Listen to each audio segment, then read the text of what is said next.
السلام علیکم ورحمۃ اللہ وبرکاتہ۔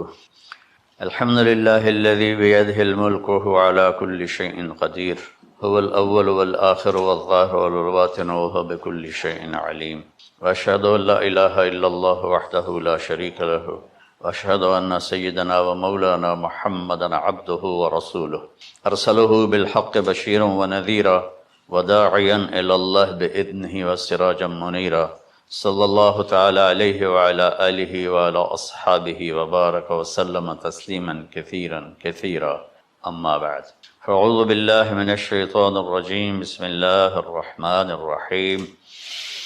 ان ابراہیم کان امۃ قانتا حنیفا للہ ولم یک من المشرکین شاکرا لانعمہ اجتباہ وہداہ الی صراط مستقیم، ثم اوحینا الیک ان اتبع ملۃ ابراہیم، وقال تعالی فلما اسلم وتلہ للجبین ونادیناہ ان یا ابراہیم قد صدقت الرؤیا انا کذلک نجزی المحسنین۔ میرے محترم بھائیوں بہنوں، میرے عزیزوں، بچے بچیوں، پوری دنیا کے انسانوں، اللہ کرے میرا پیغام پوری دنیا میں پہنچے، مسلم بھی سنیں، نان مسلم بھی سنیں، کہ اچھی بات تو لینی چاہیے جہاں سے بھی ہو۔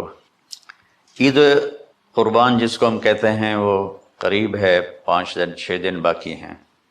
یہ ابراہیم علیہ السلام کی سنت ہے اور میرے نبی نے اس کو زندہ کیا۔ بیچ کے زمانوں میں یہ نہیں تھی، اس کو میرے نبی پاک صلی اللہ علیہ وسلم نے زندہ فرمایا، اور آپ اپنے عید کے موقع پر 2 جانور ذبح فرماتے تھے، 2 دمبے، ایک امت کے لیے اور ایک اپنے لیے۔ سبحان، ایک امت کے لیے، ایک اپنے۔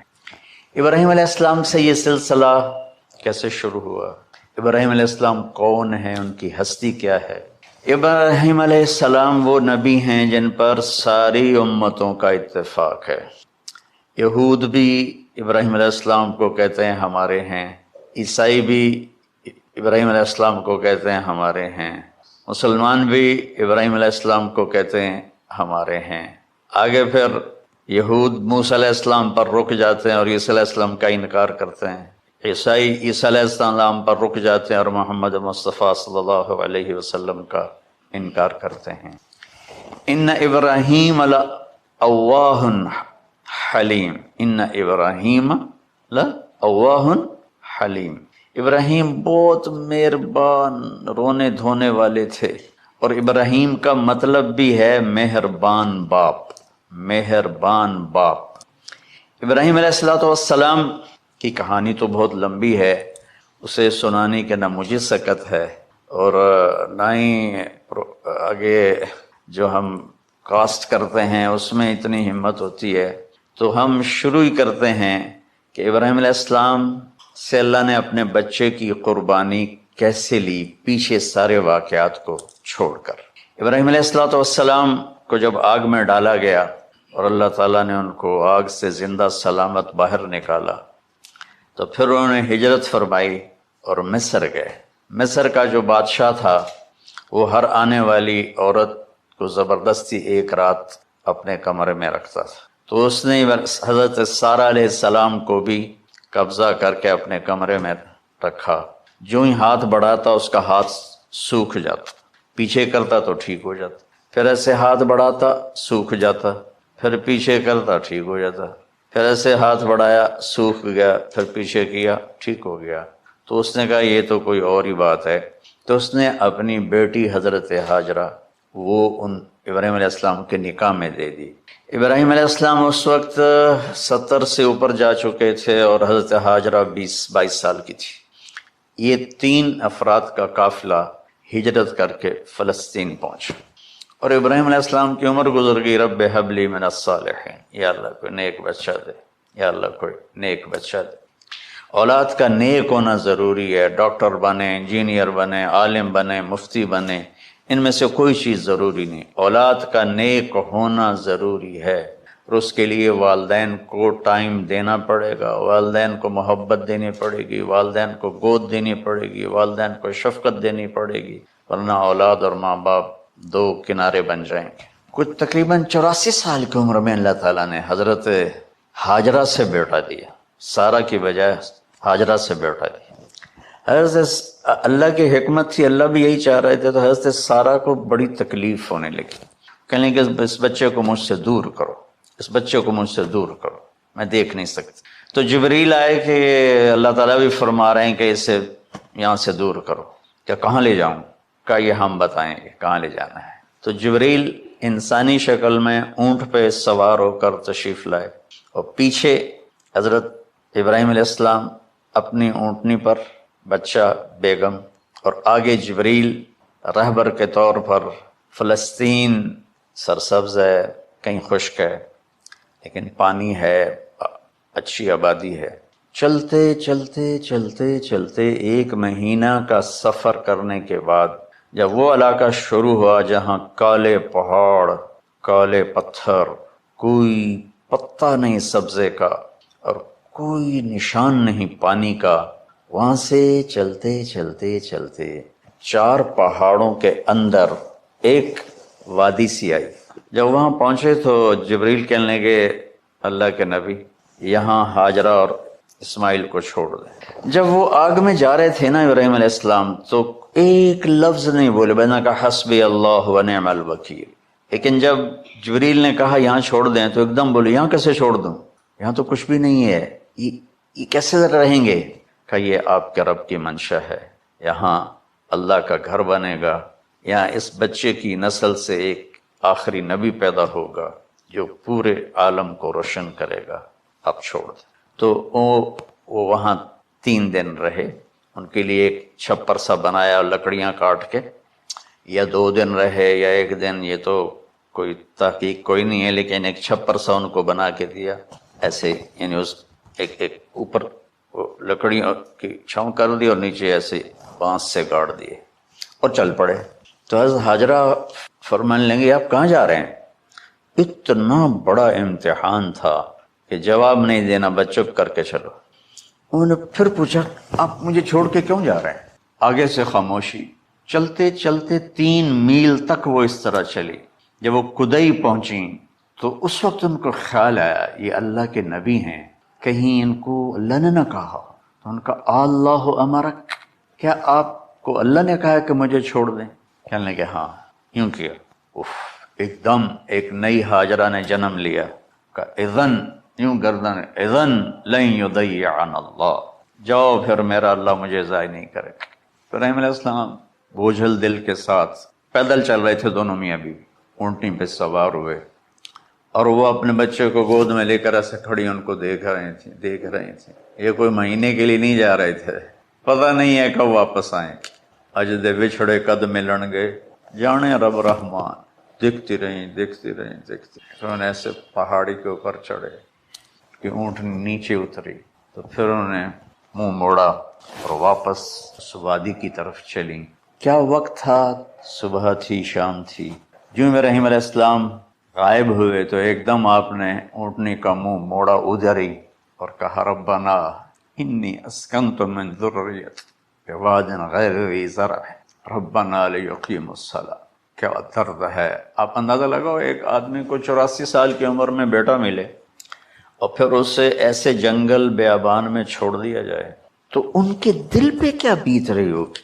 یہ اس دعا میں وہ درد ہے جو میرے بھی آنسو نکل رہے ہیں۔ ان کو 3 دفعہ قصہ سنا چکا۔ اے اللہ، تیرے ہی کہنے پر، تو جو میرا رب ہے، یا اللہ نہیں کہا، اللہم نہیں کہا، ربنا، یا اللہ تو مہربان ہے، اس میں بھی کوئی تیری مہربانی ہوگی، تیری محبت ہوگی، تیری شفقت ہوگی۔ انی اسکنت من ذریتی، میں نے چھوڑ دیا اپنی اولاد کو، یا اللہ میں نے وہاں چھوڑا ہے جہاں نہ پتا ہے، نہ دانا ہے، نہ پانی ہے، تو جان اور یہ جانے۔ اس درد بھری دعا نے عرش کو بھی ہلا دیا تھا، اور آپ نے منہ موڑا۔ اس باپ کو سوچو جو ہر قدم پہ اپنے معصوم بچے سے دور ہو رہا ہے، اور اس ماں کو سوچو جو ہر قدم پہ اپنے خامن سے دور ہو رہی ہے۔ ابراہیم کی منزل تو آگے گھر ہے، 2 بیویاں اور ہیں، ادھر تو پتھروں کے ساتھ دوستی ہے۔ جب ہاجر، میں ایک دفعہ میں ایسے سوچ میں بیٹھا، میں اتنا رویا۔ میں نے کہا جب وہ ہماری ماں ہاجرہ وہاں اکیلی بیٹھی ہوگی، وہ چاروں طرف اونچے اونچے پہاڑ تھے، اور اندر بیٹھنے والے کو باہر کا پتہ نہیں، باہر والے کو اندر کا پتہ نہیں۔ تو شام ڈھلی ہوگی تو اندھیری رات نے کیا ظلم ڈھایا ہوگا، کالے پہاڑوں کا اندھیرا، اندھیری رات کا اندھیرا۔ تارے بھی حیران ہوں گے یہ کون بی بی بیٹھی ہوئی ہے۔ ستارے روزانہ ہی نکلتے تھے، لیکن آج وہ ایک نیا تماشا دیکھ رہے ہیں کہ ایک معصوم شہزادی ایک معصوم بچے کو گود میں لے کے بیٹھی ہے، کون اسے یہاں چھوڑے؟ چاندنی رات ہی تو چاند بھی حیران ہو رہا ہوگا، یہ کیا ہو رہا ہے، یہ کیا ہو رہا ہے، یہ کیا ہو رہا ہے۔ اور وہ تنہا جان آسمان کو دیکھتی ہوگی، یا اللہ یہ میرے ساتھ کیا ہوگی۔ وہ رات کیسی، پہلی رات کیسی گزری ہوگی حضرت ہاجرہ پر۔ یہ ہمارے تبلیغ والے 3 دن کے لیے جاتے ہیں، بیویاں شور مچا دیتی ہیں، چھوڑ کے جاندے پہ ہو، چھوڑ کے جاندے پہ ہو۔ اس ہاجرہ کو سوچو جس پر اندھیری رات تھی اور اسے کچھ پتہ نہیں تھا میرے ساتھ کیا ہونے والا ہے۔ جب دن چڑھا تو سورج نے دیکھ کر اس کی آنکھیں پھٹ گئیں کہ یہ کیا ہے۔ وہ تو کسی پہ رحم نہیں کرتا، اس کی آگ نے پتھروں کو تپایا، میری ماں ہاجرہ کے چھپر کو تپایا اور تڑپا کے رکھ دیا۔ ایک چھوٹا سی مشکیزہ تھا پانی کا، اسے گھونٹ گھونٹ پی کے ان کے منہ میں بھی ڈال رہی تھی۔ اس مشکیزے پر 3 دن گزرے، پانی ختم ہو گیا۔ اوہو، ہم 92 کے حج میں پھنس گئے، مزدلفہ سے پہلے تو ہماری بس میں پانی کوئی نہیں تھا۔ جو اس وقت ہمارا حال ہو، ہمیں پتہ تھا 2-4 گھنٹے کے بعد پانی ہے، لیکن جو اس وقت بچے بھی تھے، چیخ و پکار تھی۔ ہاجرہ کی چیخیں کون سن رہا تھا؟ اور ادھر اسماعیل کی دھاڑ دھاڑ شروع ہو گئی، پیاس کی وجہ سے، بھوک کی وجہ سے۔ بے بس ماں دیکھ رہی ہے، میں کیا کروں؟ میں قطر میں تھا جماعت میں، تو مجھے یہاں کندھے میں درد ہوا، میں ہاسپٹل گیا تو ایمرجنسی سے انہوں لے کر گئے۔ ایک بچہ تڑپ رہا تھا، اس میں جو ہاسپٹل کا بیڈ ہوتا ہے چھوٹا سا، اس کی ماں ٹیک لگا کر نا اس کو یوں دیکھ رہی تھی۔ مجھے نہیں پتا وہ کون ہے، مجھے نہیں پتا اس بچے کو کیا ہے، لیکن آپ یقین مانیں یہ جو میرے آنسو ہیں اس عورت کی وجہ سے، کہ جس خاموش ساز خاموش فریاد سے معمور ہیں ہم، نالہ اگر لب پہ آتا ہے تو مجبور ہیں ہم۔ جس طرح وہ ماں ساز خاموش تھی اور اس کے چہرے پر درد پکار رہا تھا، میں صرف ایسے گزرتے گزرتے اس کو دیکھا اور میں آج رو رہا ہوں 15 سال کا قصہ یاد کر کے۔ تو ہاجرہ کے چہرے کو کون پڑھنے والا تھا؟ کون سی ایمرجنسی وارڈ میں بیٹھی تھی؟ کون اس کے لیے کہہ رہا تھا میں پانی لاتا ہوں، کھانا لاتا ہوں؟ موت تھی دونوں ماں بیٹی کی۔ تو یہ بے قراری میں صفا مروہ کی دوڑ لگائی، انہیں پتا تھا کچھ نہیں ہے، انہیں معلوم تھا کچھ نہیں ہے، لیکن وہ اس کو تڑپتے دیکھ نہیں پا رہے۔ وہ بھاگیں، صفا پہ چڑھی، ادھر دیکھ ادھر دیکھ، ابھا دیکھاں لماں دیکھاں، ڈٹھی دل کو دیواں ٹیکاں، سجن مل سم کے مر پوساں۔ یہ ہماری سرائکی کے شاعری ہے۔ مشرق دیکھتے ہوں، مغرب دیکھتے ہوں، دائیں بائیں دیکھتے ہوں، کوئی ہے میری فریاد سننے والا۔ یہ حالت تھی اس وقت ام اسماعیل کی۔ نیچے اتری، جہاں وہ ٹیوب لائٹس آتی ہیں وہاں وہ نیچے ہو گئے اور بچہ غائب ہو گیا، تو دوڑ لگاتے۔ مصر کی شہزادی اور مکے کے نوکدار پتھروں کے اوپر دوڑ رہی تھی۔ جب بچہ نظر آیا پھر آہستہ ہو گئی، پھر مروہ پہ چڑھے، پھر صفا پہ چڑھے، پھر مروہ پہ چڑھے، پھر صفا۔ مجھے لگتا ہے صفا مروہ بھی رو رہے ہوں گے اس وقت، اور مکے کے پہاڑ بھی رو رہے ہوں گے، سورج بھی اس وقت رو رہا ہوگا۔ آخر وہ مروہ پہ تھک کے گر گئے۔ یہ نہیں کہ انہیں 7 چکر لگانے تھے، 7ویں چکر کے بعد ان کی ہمت جواب دے گئی، وہ گر گئیں اور ان کا جینا چاہا کہ میں بچے کو اپنے سامنے مرتا دیکھوں، اس لیے وہیں گر گئیں کہ میں اتنے مر جاؤں اتنے مر جاؤں۔ پھر ایسے حسرت بھری نظروں سے یوں دیکھا مر گیا کہ نہیں، تو وہاں ایک آدمی کھڑا تھا۔ پھر مردہ جسم میں پھر جان آ گئی، پھر انہوں نے اپنے آپ کو اٹھایا اور دوڑ لگائی۔ پہنچی تو آدمی غائب تھا اور پیڑیوں سے پانی نکل رہا تھا۔ اتنے چکر کیوں لگوائے، پہلے ہی نکال دیتا۔ عاشق ہوں میں عشق کماں میں، دل رکھیں وانگ پہاڑاں ہو، سہ صدیاں ہزار الاں میں، کر جانے باغ بہاراں ہو، منصور جے چک سولی دتے، جڑے واقف کل اسراراں ہو سجدیں سر چائیں نہ باہو توڑے کافر کہیں ہزاراں ہو عاشق سوئی حقیقی جڑا قتل معشوق دے مننے سر نو جوڑے تے مکھ نہ موڑے ہمیں 100 تلواراں کھنے سچا عشق حسین علی دا باہو سر دتے تے راز نہ بن۔ کوئی ابراہیم کا گلہ نہیں، شکوہ نہیں۔ یہ 7 چکر اور تڑپ اور درد، اس کے بعد پانی کیوں نکالا؟ پہلے کیوں نہیں نکالا؟ کہ عشق کا راستہ ہی ہے۔ میرے گھر کے راستے میں کوئی کہکشاں نہیں ہے، راستہ عشق اشقا سے۔ اشقا کہتے ہیں آکاش بیل جو درخت کو چمڑ جاتی پیلی، تو وہ درخت اس کا ایسا عاشق ہوتا ہے، سب کچھ اس کو کھلا کے خود خوش ہو کے جل کے بالن بن جاتا ہے۔ اس سے اشقا ہے کہ عشق ایسی چیز ہے، عشق تے آتش ڈوہیں برابر اتے عشق دا تاؤ تکھیڑا، آتش ساڑے کخت کا نیرا عشق ساڑے دل جیڑا۔ خواجہ غلام فرید صاحب کی شاعری سنا رہا ہوں پہ، عشق میں بھی آ گیا اور لکڑی میں بھی آ گیا۔ لکڑی کی آگ خس و خاشاک کو جلاتی ہے اور عشق کی آگ دل کو جلا کے برباد کر دیتی ہے۔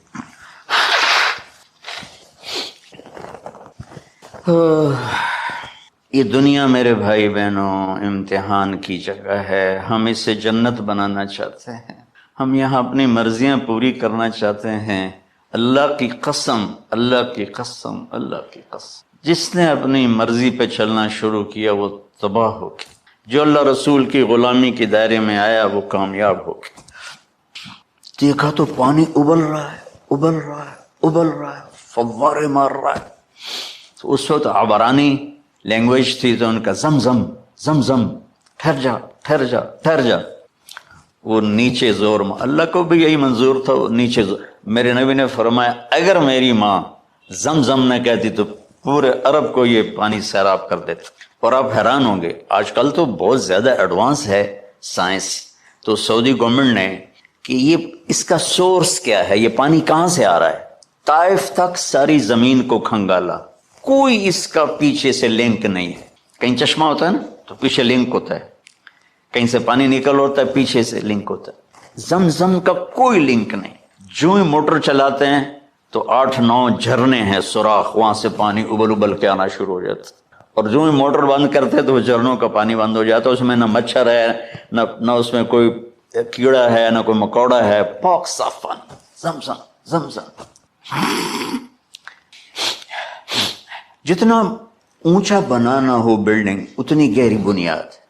اس ماں بیٹے سے محمد مصطفیٰ نے آنا ہے تو پھر بنیاد تو گہری ہوگی نا، ایسے تو نہیں ہے نا۔ تو چونکہ محمد مصطفیٰ صلی اللہ علیہ وسلم کو اس بچے اور اس ماں سے اللہ نے وجود دینا، پیچھے ابراہیم والد دینا، ابراہیم علیہ السلام کی نسل میں 4000 انبیاء آئے، بنو اسرائیل میں 4000، اور حضرت اسماعیل علیہ السلام کا ایک ہی جو 1.25 لاکھ پہ بھاری نہیں ہے بلکہ کل کائنات پہ بھاری ہے اللہ کے بعد۔ تو اس لیے پسائی ہوئی یہ جو بناتے ہیں اپنی باڈیز، وہ اپنی کتنی پسائی کرتے ہیں، وزن اٹھاؤ دوڑو، وہ کیا کیا اپنے آپ کو مشقت میں ڈالتے ہیں، تب جا کے وزن وہ نکھر کے آتے ہیں۔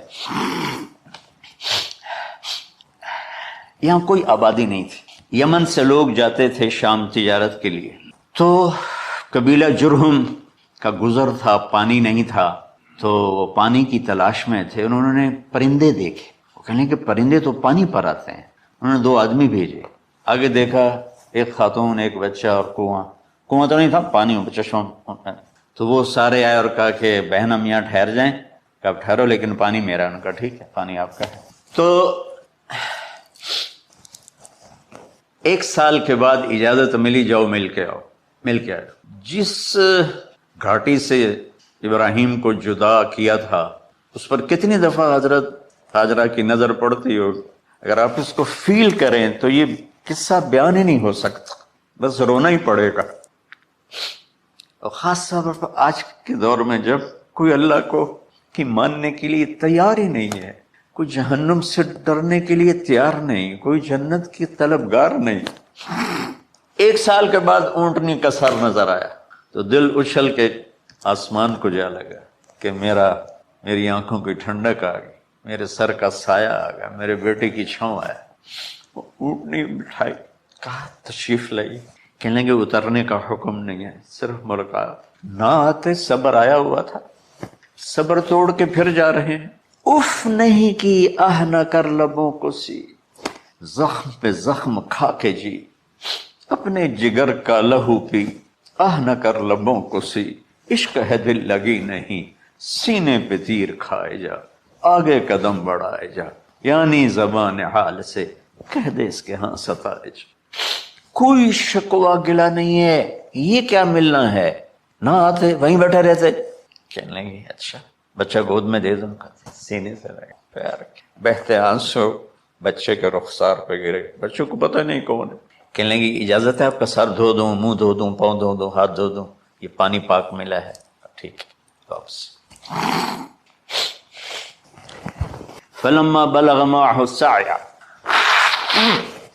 جب وہ بچہ بھاگنے دوڑنے لگا، دل میں اتر گیا، نظروں کو بھا گیا، تو خواب آنے شروع ہوئے، قیمتی چیز قربان کرو، پتہ نہیں کتنی بکریاں قربان کر دیں، پھر خواب آیا قیمتی چیز قربان کرو، پھر گائے قربان کر دیں، عدد مجھے یاد نہیں ہے، پھر خواب آیا قیمتی چیز قربان کرو، اونٹ قربان کر دیے، پھر خواب آیا قیمتی چیز قربان کرو، تو پھر خیال آیا کہ یہ اسماعیل کی طرف اشارہ ہے، 1500 کلومیٹر ہے، 1 مہینے کا اونٹ کا سفر ہے، چھری لے کر ایک باپ بچے کو ذبح کرنے جا رہا ہے، اس مہینے کے ہر منٹ نہیں ہر سیکنڈ میں اس کے دل پہ کیا گزر رہی ہوگی، کس لیے جا رہا، ساری دنیا پھرتے ہیں، جب گھر واپس آنے کا ہوتا ہے تو خوش ہو رہے ہوتے ہیں کہ پاکستان جا رہے ہیں، پاکستان جا رہے ہیں، کتنی دفعہ اللہ نے دنیا پھرائی، یہ اور اس باپ کی عمر 92 سال ہو چکی، 92 سال مولانا صاحب، اور اس کی اونٹنی کے قدم کے ساتھ نہیں، ہر سیکنڈ کے ہر کروڑویں حصے میں ابراہیم کا دل پھٹتا ہوگا کہ اس معصوم بچے کو ذبح کیسے کرو، اللہ کی مان کے دکھا دی، اللہ نے تو ہمیں دین ہی آسان دیا ہے، ہم سے تو نہیں بچوں کی قربانی مانگی۔ ابوبکر صدیق رضی اللہ تعالیٰ نے فرمایا تھا یا رسول اللہ، ایک آیت ہے جس میں کا مفہوم یہی ہے، اگر اللہ ہمیں کہتا نا بچے قربان کرو، ہم بھی چھریاں چلا دیتے۔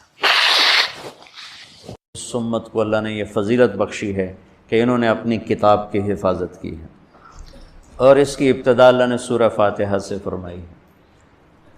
تو سورہ فاتحہ جبریل لے کر نہیں آئے، جبریل آپ کے پاس بیٹھے تھے، تو ایک دھماکہ ہوا، تو آپ نے فرمایا یہ کیا دھماکہ ہے کہ یا رسول اللہ آج ایک دروازہ کھلا ہے جو پہلے کبھی نہیں کھلا، اور آج ایک فرشتہ آ رہا ہے جو آج تک زمین پہ نہیں آیا، اور ایک کلام لے کر آ رہا ہے جو آج تک کسی نبی پر نہیں آیا۔ تو وہ فرشتہ حاضر ہوا اور آپ کو 2 کلام پیش کیے، ایک سورۃ فاتحہ اور ایک سورہ بقرہ کا آخری رکوع، آمن الرسول سے لے کر آخر تک، ابشر بنورین، آپ کو 2 نوروں کی بشارت ہو، سورۃ فاتحہ اور سورہ بقرہ کا آخر رکوع۔ تو ہم تھوڑی سی بات سورہ فاتحہ پر کریں گے کہ میرے نبی نے فرمایا اوتیت المثانیہ مکان التورات والمائدہ مکان الانجیل والحوامیم مکان الزبور وفضلت بالمفصلات، میرے سب سے بڑی کتاب تورات تھی، سب سے بڑی، اٹھانا بھی مشکل تھا، اتنی بڑی کتاب تھی۔ میرے نبی نے کہا اللہ نے مجھے تورات کے بدلے میں سورہ فاتحہ دی، 7 آیات سورہ فاتحہ دی تھی۔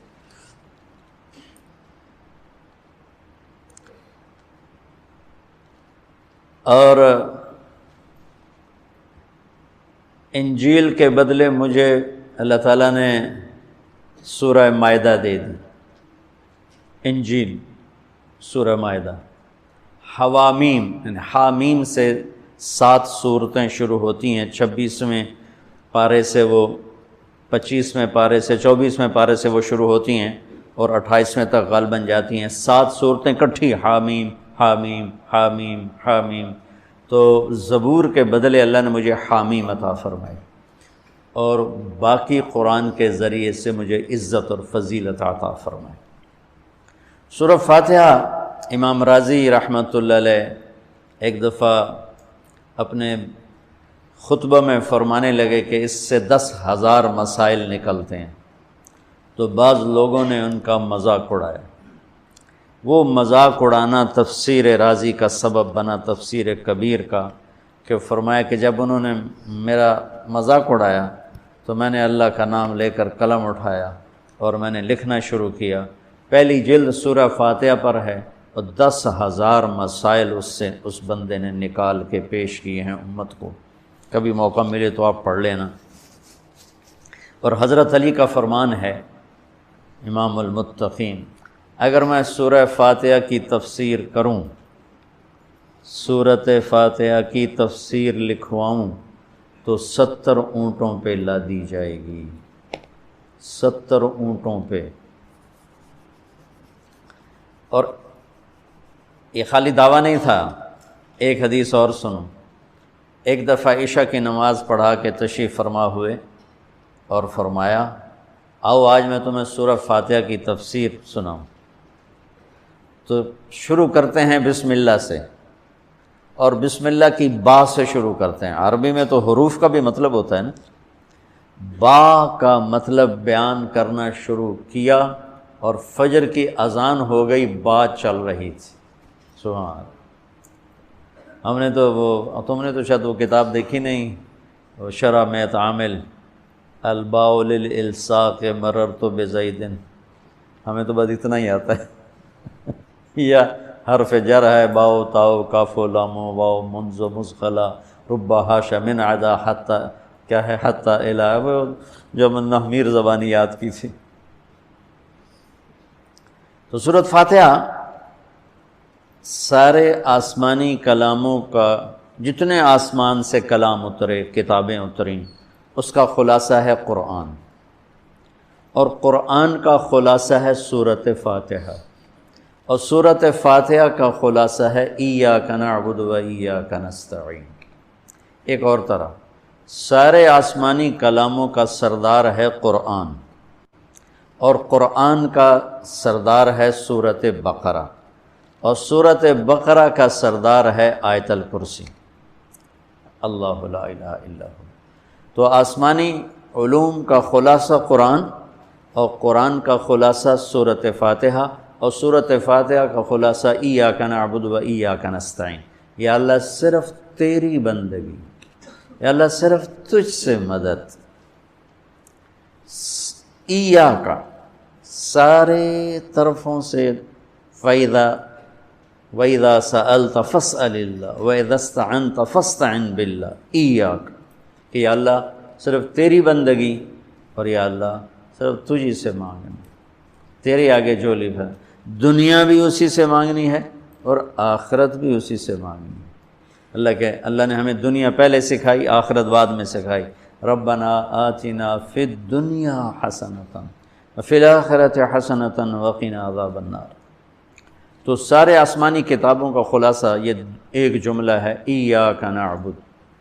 اور بندگی صرف نماز نہیں، بلکہ پوری زندگی اللہ کی چاہت میں گم ہو جائے، ڈھل جائے، اور ہر ضرورت میں اللہ کی طرف ہاتھ اٹھے، مخلوق کی طرف ہاتھ۔ ایک ہوتا ہے ایک دوسرے کی مدد کے لیے، بھائی اپنا ٹریکٹر دینا، یار میری ہمارے ہاں ہم نے اپنی مثال دینی، جب ایک دم زمین تیار کرنے کا وقت آتا ہے تو وہ 3 ٹریکٹر بھی کافی نہیں ہوتے، تو ہم کہتے ہیں جی ذرا اپنا ٹریکٹر بھیج دینا، ایک ہی دن میں ہماری زمین ساری تیار ہو جائے۔ یہ ایک دوسرے کی امداد باہمی ہے۔ مدد جہاں انسان بے بس ہے، صرف اللہ ہی کر سکتا ہے، ان چیزوں میں اللہ کے سامنے جھولی پھیلانا، اسی کو پکارنا، اسی کے آگے ہاتھ پھیلانا اور اسی کے آگے سر جھکانا۔ حنین میں صحابہ جیسی ہستیوں نے کہا آج ہمیں کوئی نہیں ہرا سکتا، ہم بہت زیادہ ہیں۔ اللہ نے ایک حلے میں اڑا کے سب کو کہاں سے کہاں بھگا دی۔ لن نغلب من قلۃ، آج ہمیں کوئی نہیں ہرائے گا۔ تو پہلے حملے میں ہی قدم اکھڑے اور صرف 88 آدمی اللہ کے نبی کے ساتھ رہ گئے، 12,000 بھاگ گئے۔ پھر یوم حنین اذ اعجبتکم کثرتکم فلم تغن عنکم شیء۔ تو میرے عزیزو، سورۃ فاتحہ پورے قرآن کی چابی ہے، تمہید ہے۔ قرآن توحید بتاتا ہے، رسالت بتاتا ہے، آخرت بتاتا ہے۔ سورۃ فاتحہ میں توحید بھی ہے، رسالت بھی ہے اور آخرت بھی ہے۔ الحمدللہ رب العالمین الرحمن الرحیم مالک یوم الدین۔ الرحمن الرحیم تک اللہ کی ذات صفات توحید ہے، مالک یوم الدین جزا سزا اور آخرت ہے، ایاک نعبد و ایاک نستعین یہ مقصد زندگی ہے، اہدنا الصراط المستقیم یہ طلب ہے زندگی کی، سب سے بڑی طلب ہدایت ہے، الصراط الذین انعمت علیہم یہ رسالت کہ جن پر تیرا انعام ہوا، اولئک مع الذین انعم اللہ علیہم من النبیین والصدیقین والشہداء والصالحین وحسن اولئک رفیقا۔ تو سورۃ فاتحہ کو مجھے کوئی یاد پڑتا ہے، ایک دفعہ میں نے کہیں پڑھا تھا کہ اللہ اپنی ذات کو اتنے خوبصورت انداز میں بیان کرتا ہے، الحمدللہ رب العالمین الرحمن الرحیم مالک یوم الدین۔ یہ تو غیب کے صیغے کے ساتھ بات ہو رہی، لیکن اللہ اپنی ذات کو اس قدر خوبصورت انداز میں بیان کرتا ہے کہ ان چار لفظوں میں اللہ سامنے آ جاتا ہے، تو سننے والا اللہ کو سامنے دیکھ کر کہتا ہے ایاک نعبد، تیری ہی بندگی کرتے ہیں، وایاک نستعین تجھ سے مانگتے ہیں، کیونکہ اللہ کو دینے کے لیے کہیں سے مانگنا نہیں پڑتا۔ ابراہیم علیہ السلام نے آگ میں جاتے ہوئے جبریل اور ہوا کے فرشتوں کو کہہ دیا تھا اما الیک فلا واما الی اللہ فنعم ایاک نعبد وایاک نستعین۔ اللہ تعالیٰ نے اپنی ذات کو اس خوبصورت انداز میں پیش کیا کہ جیسے ہم اللہ کو دیکھ کر کہہ رہے ہیں ایاک نعبد وایاک نستعین، اللہ صرف تیری بندگی کریں گے، یہ سر اور کہیں نہیں جھکے گا، اور یا اللہ صرف تجھ سے مانگیں گے اور کسی سے نہیں مانگیں گے۔ قرآن وہ میں نے پہلے ایک مثال سے بتا دیا، یہ استعانت بالغیر نہیں ہے، بھائی مجھے قرض چاہیے اب مجھے 1,00,000 روپیہ دے دیں، یہ اس میں نہیں آتا ہے۔ میرے نبی قرضہ اٹھاتے تھے، میرے نبی نے جنگ کے لیے تلوار اٹھائی، زرہ پہنی، اسباب کی دنیا ہے، اسباب کا اختیار کرنا اور چیز ہے، اور جن چیزوں میں اللہ کے سوا کوئی کرنے والا نہیں وہ لوگوں کے سامنے ہاتھ پھیلا دینا۔ استعانت صرف اللہ سے۔ اگر آپ نماز کی عادت ڈال لو نا، آپ پڑھتے ہو لیکن ہر حاجت میں مصلی پہ آ جاؤ، پھر آپ کو ایاک نستعین کا مزہ آئے گا۔ اپنی حاجت نماز کے ذریعے اللہ کے سامنے رکھو۔ ایک بدو طواف کر رہا تھا، یا اللہ تجھے پتہ ہے نا میں بھی بھوکا ہوں اور میری اونٹنی بھی بھوکی ہے، اور مجھے کھانے کو میرے بچے بھی بھوکے اور میں بھی بھوکا۔ ایک آدمی ساتھ سن رہا تھا تو اس نے جلدی سے اپنے تھیلی نکالی درہموں کی کہ میرے بھائی قبول فرما، کا پیچھے ہٹ، تو اس سے لینا ہوتا تو اس کے گھر میں آتا، جس کے گھر آیا ہوں اسی سے لینا، چل مجھے نہیں چاہیے۔ وہ طواف سے فارغ ہوا تو اعلان ہوا فلاں ابن و فلاں کہاں ہے، تو یہ خود سے کہا جی میں ہوں، کہا آپ کے چچا کا انتقال ہوا ہے تو انہوں نے اپنی ساری وراثت آپ کے نام کر دی ہے، چونکہ ان کی اولاد کوئی نہیں تھی۔ تو 1 منٹ میں اللہ تعالیٰ نے قبول فرمایا۔ ہشام بن عبد الملک اور سالم بن عبداللہ بن عمر بیت اللہ کا طواف فرما رہے تھے، تو ہشام نے کہا سالم کوئی ضرورت تو بتاؤ، تو وہ کہنے لگے اللہ کے گھر میں ہو کر میں اللہ کو نہ بتاؤں تمہیں بتاؤں، کتنے شرم کی بات۔ تو ہشام چپ ہو گیا۔ ہشام بادشاہ تھا بنو امیہ کا۔ تو جب دونوں باہر نکلے تو ہشام نے کہا اچھا اب تو بولیے، کوئی ضرورت بتائیں۔ تو سالم بن عبداللہ بن عمر، حضرت عمر کے پوتے، کہنے لگے کیا بتاؤں، دنیا کی یا آخرت کی؟ وہ کہنے لگا دنیا کی بتاؤ، آخرت کی میں کیا پوری کروں گا؟ تو وہ کہنے لگے دنیا تو کبھی اللہ سے نہیں مانگی، تجھ سے کیا مانگوں؟ ما سألت من یملکھا فکیف من لا یملکھا، جو دنیا کا شہنشاہ ہے، دنیا تو اس سے کبھی نہیں مانگی، تم سے کیا مانگوں گا؟ تو میرے عزیزو، سارے قرآن کا خلاصہ یہ 2 لفظ ہیں، ایاک نعبد۔ تو امت اللہ کے سامنے سر جھکاتی، ہر حرام چھوڑ دے، ہر حلال پہ آ جائے۔ بندگی صرف نماز نہیں ہے، بازار کی بندگی کیا ہے؟ سچائی، ناپ تول کا پورا ہونا، وعدے کا وفا کرنا، کھوٹ ملاوٹ سے بچنا، یہ بازار کی عبادت ہے۔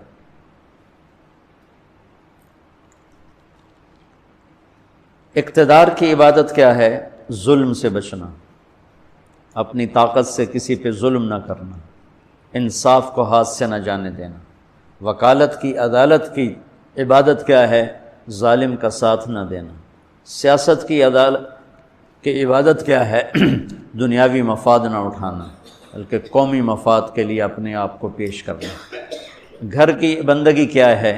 ماں باپ ہیں تو ان کی آنکھوں کی ٹھنڈک بننا، بیوی ہے تو اس کے دامن کو خوشیوں سے بھرنا، اولاد ہے تو ان کو ایسی محبت دینا جیسے میرے نبی حسنین کو دے کر گئے تھے۔ یہ اس طرح عبادت پھیلی ہوئی ہے۔ بہن بھائی ہیں تو ان کے ساتھ شیر و شکر ہو کے رہنا، ان کی کمیاں زیادتیوں سے درگزر کرنا، یہ ایاک نعبد ہے۔ صرف نماز کے اندر نہیں ہے ایاک نعبد، بلکہ پوری زندگی ایاک نعبد ہے۔ تو میں کہا کرتا ہوں سچائی، دیانتداری اور انصاف، یہ تین چیزیں اگر آپ کے اور میرے اندر ہیں تو ہماری پوری زندگی عبادت بن جائے گی، پوری زندگی بندگی بن جائے گی۔ وَإِيَّاكَ نَسْتَعِينُ، جب اس کے سامنے سر جھکاؤ گے پھر ہاتھ اٹھاؤ گے تو مزہ بھی آئے، مانگنے کا بھی، اس کے دینے کا بھی۔ اس کو کون سا کہیں سے لینا پڑتا ہے؟ جو وہ نباتہ بن یزید نخی رحمۃ اللہ علیہ تابعین میں سے ہیں، اللہ کے راستے میں جا رہے تھے، گدھا مر گیا تو نیچے اتر کے 2 نفل پڑھ کے کہنے لگے یا اللہ تو بے نیاز ہے، تو کسی چیز کی ضرورت نہیں، اور میں تو مسافر ہوں، مجھے اس کی ضرورت ہے، اسے زندہ کر۔ اور ایک چھڑی ماری، قم باذن اللہ، گدھا اچھل کے کھڑا ہو گیا۔ اور امام شافعی نہیں شعبی فرماتے ہیں کہ میں نے اس گدھے کو دمشق کے بازار میں فروخت ہوتے دیکھا، اور وہ نباتہ پہلے فوت ہوئے، کھوتا بعد وچ مریا۔ ایسی دعا قبول ہوئی۔